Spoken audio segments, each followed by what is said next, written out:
Today is Talk with Our Kids About Money Day, and apparently our children want financial advice from us parents instead of their teachers. Now that means we really have our work cut out for us. Joining us with the information that we need to know as parents is consumer advocate Kelley Keehn of FP Canada. Good to see you again, Kelley. Great to be with you, Greg. I was shocked when I went through the study and saw that the kids who know at least everything or don't want to hear anything from us actually do want to learn this stuff from their parents. Right? So the Chartered Professional Accountants came out with that survey a few years ago, and I was shocked too, because you would think that they want it from schools, that they want it from maybe government or financial institutions, but overwhelmingly, it was like 88% want their financial literacy from their parents. What am I on talking to you all the time? Financial literacy issues that the parents don't know about. So this Talk to Your Kids About Money Day was so cool, I have to tell you. I was at one of the Toronto events. They're going on right across Canada. It's sponsored by Scotiabank and put on by the Canadian, let me get this right, Canadian Foundation for Economic Education. Greg, it was so neat. There was all these little kids. Real live children. And they had all these little posters of, what does it mean to live on minimum wage in Toronto? What are the costs of renting a condo versus buying one? How do you make money on YouTube? And my favorite was, what are the costs of shoes, expensive and otherwise? And they had these little posters, all these breakdowns. It was unbelievable. Darcy Tucker was talking from the Maple Leafs about the importance of patience, really teaching kids about instant gratification and needs and wants. So it's all about how do you empower parents, like you said, to have that conversation. When do you start? Like, at what age obviously, my kids are almost 16 and 14 now, and you watch them develop through life, and they sort of start to understand the world a little bit better, a piece at a time. But when we're talking about money and a financial education, at what age is too young or the right age? Well, and this is a difficult part. So I actually wrote a book on it, and I spread it out for different ages. I think you can start talking at any age. And the words that you're speaking about money you need to be careful. And it starts right with actual currency, I think, is a great way to talk to your kids. Get foreign currencies. Look at your money. Who looks at money anymore?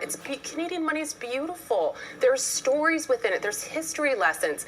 Be careful that you're not saying things like that money is dirty or filthy. Like, kids are hearing these things, right? So it's important that you're giving this respect to it as you're teaching them. As they're getting a little bit older, if you're renewing the mortgage, you don't have to tell them all the details of your mortgage. Sit down, son. I'm going to tell you what 3.9% looks like over 5 years. Or parents worry, like, what if you're in debt? What if you're struggling? Like, how you don't want to tell them that, but take them into a bank. Let them see what a bank looks like. If you're going to see your certified financial planner, take them on the meeting. They don't have to be in on the conversation. Have them meet a financial professional. Do that. Have them have a piggy bank and accounts and things of that sort, and try to make it tangible. There's things that you can do. So I think really, as soon as they're 1, 2, you can start talking about something about money. Now, apparently there's a debate over this one. I give my kids an allowance, and I expect them to do certain things around the house, and some people say I'm ruining them because I'm giving them allowance. I don't. What is the debate around whether you give a child an allowance? It's so heated, Greg. Very heated. I didn't get an allowance growing up because my mom said, I provide everything for you. You're a member of the family. You have some weight to pull here. Yeah, absolutely. But I think there is an important aspect of when kids have money in their hands, they treat it very differently when it's now their money as opposed to mums and dads. And how else are you going to have those early lessons with them of how much do you save for fun, for instant gratification? How much are you spending for the little swim pass that's coming up? So I think it's important to examine what are the responsibilities of the child in the house, and what's the extra opportunities for an allowance or for just earning income. If you help with spring cleaning, you could make yourself an extra 10 or 20 bucks. Like, it's not just about saving money and spending money. It's helping your kids realize there's another part of the ledger that we forget as adults. It's also about earning money, finding money, creating opportunities to bring in more, and we forget to talk about that. So if we're not giving our kids cash and letting them see that, I think it's more difficult. Yeah, my thinking was always, they're going to take my money anyway. Wouldn't it be nice if they did the dishes for me on Tuesday night after I worked all day? I think you're doing the right thing. Just feeling it out as I go, like most parents do. Exactly. You do say, too, though, don't use money as a punishment. Don't give them that negative correlation. Or reward. Yep. Yes, thank you for bringing that up. It shouldn't be a punishment, just like food, right? Don't take money away from your kids for buying bonking their sister on the head or their brother or something of that sort.